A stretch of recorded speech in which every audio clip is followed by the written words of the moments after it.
Apa kabar nih? Semoga baik-baik aja ya, walaupun kita lagi ada di musim yang gampang banget nih sakit. Bahkan sekitar aku juga lagi batuk, pilek.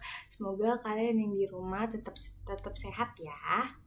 Nah, pada kesempatan kali ini aku bakal jelasin tentang penomoran dan juga daftar pustaka. Yuk, langsung aja yuk, supaya lebih jelas. Nah, sebelum itu, perkenalkan, aku Aisyah Rama Aulia, biasa dipanggil Aisyah, Ica, atau Isa. Aku dari Fakultas Ilmu Sosial Ilmu Politik dan dari Prodi Pariwisata. NPM aku 24045010101. Nah, langsung aja ya. Aku bakal menjelaskan 4 poin di sini. Yang pertama, pengertian penomoran, lalu ada jenis penomoran, lalu ada pengertian daftar pustaka, dan tentunya ada jenis daftar pustaka. Bakal ada apa aja sih? Langsung aja ya, kita bahas ke yang pertama. Apa sih penomoran itu? Nah, penomoran ini adalah sebuah proses pemberian urutan atau nomor pada elemen-elemen tertentu dalam dokumen, daftar, atau sistem untuk mengidentifikasinya secara sistematis.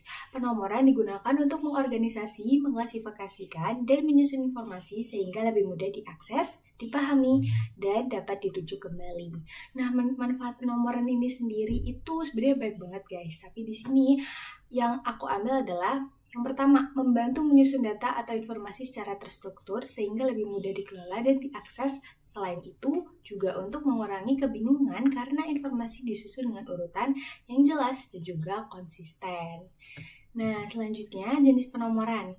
Ini kurang lebih ada 4 jenis, jadi diperhatikan ya. Yang pertama itu ada penomoran Arab, menggunakan angka Arab seperti 1, 2, 3, dan seterusnya. Umumnya digunakan dalam daftar isi, penomoran halaman, atau daftar referensi. Nah, contohnya bisa kalian lihat sendiri nih. Tentu aja dong menggunakan angka Arab itu sendiri, 1, 2, 3 yang udah aku jelasin tadi. Selanjutnya ada penomoran Romawi. Nah, penggunaan nama penomoran Romawi ini jelas menggunakan angka Romawi ya. Sering digunakan untuk bagian awal dokumen formal seperti daftar isi, pendahuluan, atau bab. Nah, bisa kalian cek juga contohnya. Next, ada penomoran alfabet menggunakan huruf abjad A, B, C, dan seterusnya. Ini cocok untuk menyusun poin-poin utama dalam daftar atau subbagian dokumen. Contohnya seperti di samping. Nah, selanjutnya ada penomoran kombinasi. Penomoran kombinasi ini adalah kombinasi dari angka dan juga huruf untuk struktur hierarkis. Nah, lanjut kita ke apa sih daftar pustaka itu? Nah, langsung aja ya.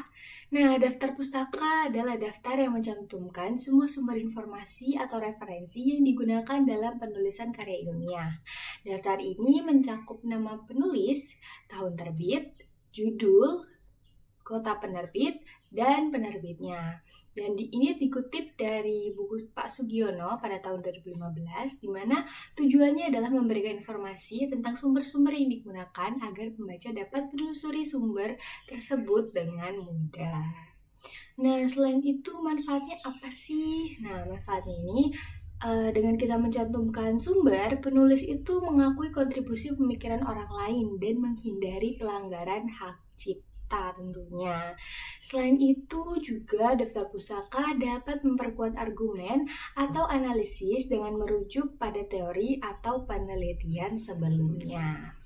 Nah, untuk jenis daftar pustaka ini agak banyak ya.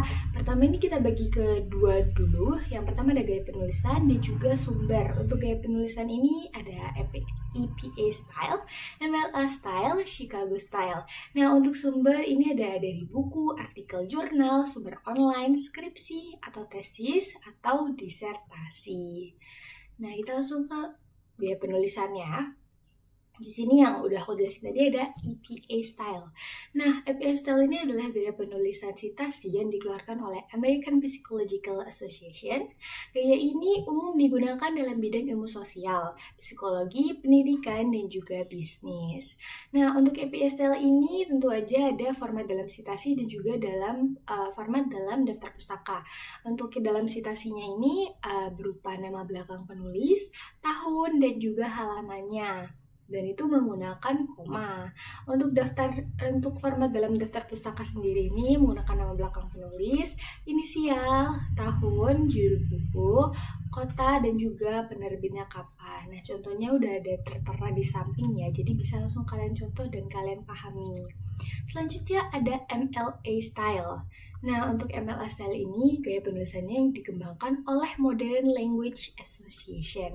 Umumnya digunakan dalam studi humaniora seperti literatur, seni, dan juga bahasa. Nah, untuk format dalam citasinya ini menggunakan nama belakang penulis dan juga halaman, dan ini tanpa koma ya.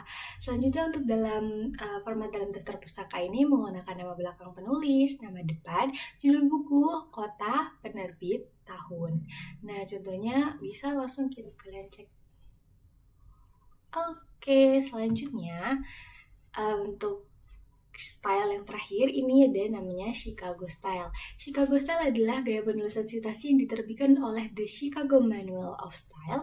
Gaya ini digunakan dalam berbagai disiplin ilmu, termasuk sejarah, seni, dan ilmu sosial. Contohnya ini menggunakan nama belakang, penulis, tahun, dan juga halaman. Dan untuk format dalam daftar pustakanya ini menggunakan nama penulis, tahun, judul buku, kota penerbit, dan juga penerbit.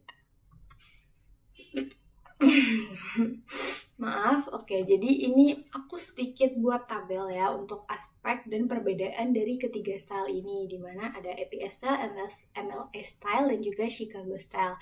Untuk bidang penggunaannya sendiri itu berbeda-beda.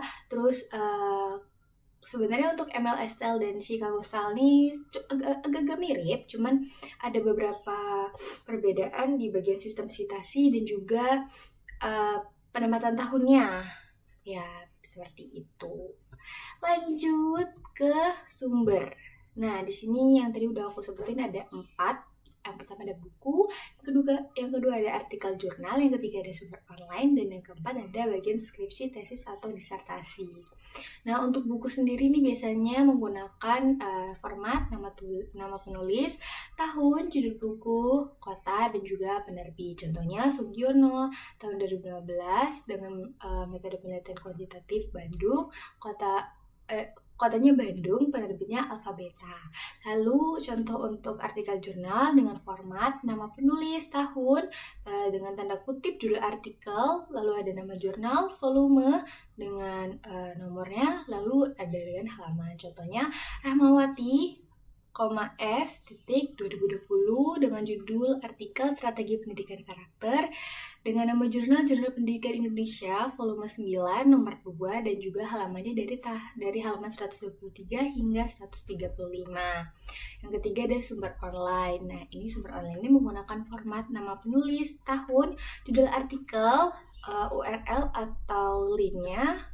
Nah, ada juga diakses tanggalnya nih guys. Nah, contohnya nih seperti ini, Rahmawati, A, @ 2020, terus judul artikelnya tips belajar efektif, lalu ada linknya, dan itu dijelaskan kapan kalian mengakses, seperti diakses pada tanggal 1 Desember 2024. Nah, yang terakhir ada dari skripsi. Nah, format ini cukup lengkap ya di sini ya, format nama penulis, tahun, judul karya ilmiah, keterangan karya kota, dan juga universitas. Contohnya Yulianti F. tahun 2023 dengan judul pengaruh metode pembelajaran inovatif terhadap motivasi siswa, tesis Kota Bandung dan Universitas Pajajaran. Nah, segitu aja guys yang bisa aku sampaikan. Semoga materi ini bermanfaat buat kalian yang juga lagi belajar. Semangat dan kapan-kapan lagi. Dadah!